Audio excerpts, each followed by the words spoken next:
اور اس کے بعد کیا کیا؟ اللہ نے گائے ذبح کرنے کا حکم دیا، انہوں نے جو ہے جھگڑا ڈالا تھا آدمی کو قتل کر کے، اس میں انہوں نے کتنے سوال کیے۔ اللہ رب العزت نے ان کے لیے پانی کے 12 چشمے جو ہیں وہ حضرت موسیٰ علیہ السلام کے ہاتھ کے ذریعے نکلوائے، پھر بھی ان کے اندر سکون نہ آیا اور وہ بار بار نعمتوں کو بدلتے رہے، حتیٰ کہ وہ ایک بچڑے کی پوجا پر اتر آئے۔ یہ پیچھے آپ بنو اسرائیل کا واقعہ میں نے اس لیے ساتھ ریپیٹ کیا تاکہ آپ کو پتہ چلے کہ کیا ان سے پوچھنا ہے، کیا پوچھنا ہے۔ یہ والی چیزیں پوچھنی ہے کہ تم پھر کیوں ہر دفعہ ہی اللہ کی نعمتوں کو بدلتے رہے۔ اب اللہ تعالیٰ نے فرمایا کہ ان سے یا پھر ان کے لیے کیا ہے، فَإِنَّ اللَّهَ شَدِيدُ الْعِقَابِ، یعنی اس کے باوجود بھی کہ تمہیں پتہ ہے کہ اللہ شدید قسم کا عذاب دینے والا ہے، پھر بھی تم نے اللہ کی نعمتوں کو بدل دیا۔ ذرا اللہ سے ڈر نہیں لگا کہ اللہ نے بار بار تمہاری جو ہے فرمائشیں مانی اور تبدیل کر کے دی، لیکن تم کسی نعمت پہ بھی نہ ٹھہرے جیسے آج ہم نہیں ٹھہرتے۔ اب یاد رکھیے، بنو اسرائیل کی بات کر کے سنانے کا مطلب یہی ہوتا ہے کہ ہم جو ہیں ہم اپنے آپ کو چیک کر سکیں، کسی پہلی قوم کا حال پڑھ کے ہم خود بری الذمہ نہیں ہو سکتے۔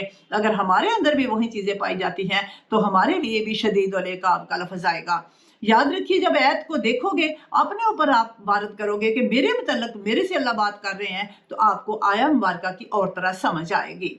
تو دوسری آیت ہم دیکھتے ہیں، زُیّنَا لِلَّذِینَ، زُیّنَا کے لفظی معنی تو زینت دی گئی ہے، لِلَّذِینَ ان لوگوں کے لیے کافروا جو کافر ہو گئے، حیات الدنیا دنیاوی زندگی کو، اور جو لوگ کافر ہو گئے ہیں ان کے لیے دنیا کی زندگی جو ہے اس کو خوشنما بنا دیا گیا ہے۔ وَيَسْخَرُونَ مِنَ الَّذِينَ آمَنُوا، اور وہ اس دنیا میں مومنوں کا مذاق اڑاتے ہیں۔ وَالَّذِينَ اتَّقَوْا فَوْقَهُمْ يَوْمَ الْقِيَامَةِ، وَالَّذِينَ اور وہ لوگ قیامت کے دن کدھر ہوں گے؟ کون سے لوگ؟ نتقو، جنہوں نے تقوی اختیار کیا تھا، اور وہ لوگ جو تقوی اختیار کریں گے وہ قیامت کے دن ان سے جو ہے مفوق ہوں گے، یعنی ان سے اونچے درجے پر فائز ہوں گے۔ فوقہم کا مطلب ہوتا ہے اوپر، درجات کے اعتبار سے ان سے اوپر ہوں گے۔ تو کیا ترجمہ ہوا؟ اور وہ لوگ جو تقوی والے ہیں وہ قیامت کے دن ان سے اعلیٰ درجے پر فائز ہوں گے۔ واللہ یرزق، اور اللہ رزق دیتا ہے، میں یشاء جسے چاہتا ہے، بغیر حساب، بن حساب کے، اور اللہ جسے چاہتا ہے بے حساب رزق دیتا ہے۔ اب اس میں ایک رزق ہوتا ہے دنیا والا، ایک رزق ہوتا ہے آخرت والا، نعمتوں والا۔ تو اب جس طرح نعمتیں ہم بیج زمین میں بوتے ہیں، اللہ چاہے تو اس کو بیج کو اگائے، چاہے تو نہ اگائے، تو پھر اب رزق کس نے دیا؟ اللہ نے۔ کسی بابا جی سے کہو ہاں کہ جو ہے ہم بیج زمین میں نہیں بوتے تو ہم جو ہے ادھر اوپر رکھ دیتے ہیں کسی برتن کے اوپر، تو بابا جی ذرا اگا کے دکھاؤ، تو بابا جی کبھی بھی نہیں اگا کے دکھائیں گے، کیونکہ اللہ رب العزت نے فرمایا ہے کہ کم از کم جس شخص کو تم مان رہے ہو، یعنی جس کو آپ جس سے کہہ رہے ہو کہ یہ جو کام میرا اللہ نہیں کر پاتا یہ کرے گا، تو کم از کم وہ چھوٹی سے چھوٹی چیز کا خالق ہو، تو وہ کوئی چیز پیدا تو کر سکے نا۔ تو پھر جو آپ کے کام الجھے ہوئے کام سلجھا سکتا ہے وہ آپ کو جو ہے وہ آپ کے گھر بیٹھے رزق پہنچا دے، وہ پاکستان کے معاملات کو حل کر دے، لیکن ایسا نہیں کر سکتا کیونکہ ہم اپنے کمزور عقیدے کی وجہ سے اس کو عزت دے رہے ہیں۔ اب علم حاصل کرنا ہے آپ نے، جس سے علم حاصل کرو اور اپنی سمجھ کے ساتھ اپنے دین کو قائم جو ہے وہ رکھنے کی کوشش کرو۔ اب اس آیہ مبارکہ میں بڑی خوبصورت بات اللہ رب العزت نے فرمائی ہے کہ جو کافر ہیں، کافر ہے، کافر کا مطلب ہوتا ہے کسی ایک حکم کا انکار کر دینا، ایک حکم کا کافر، دو حکم کام کا انکار کر دینا، دو کا کافر، کسی بھی چیز کے انکار کرنے کو کفر کہتے ہیں۔ اب کافر کے معنی آپ کو خالی کافر اسے نہیں کہتے جو لا الہ الا اللہ محمد رسول اللہ نہ پڑھے۔ کچھ لوگ حضرت ابو طالب پہ یہ بھی الزام لگاتے ہیں کہ آپ نے کلمہ نہیں پڑھا تھا۔ پھر کلمہ لوگوں کے لیے پڑھنا تھا، کلمے کو پالا تھا، اس لیے ان کو چیک نہیں کرنا، جو دعائے ابراہیمی ہیں ان کو چیک نہیں کرنے کی ہاں کا ہمیں کوئی بھی حکم لگا۔ اب کافر کا مطلب ہوتا ہے اللہ کے احکام کا انکار۔ اب آپ دیکھیے ہماری مساجد میں کتنے لوگ نماز پڑھ رہے ہیں، تو پھر جو نہیں نماز پڑھ رہے انہوں نے اللہ کا یہ حکم جو ہے وہ چھوڑ دیا، اس حکم کے کافر ہو گئے۔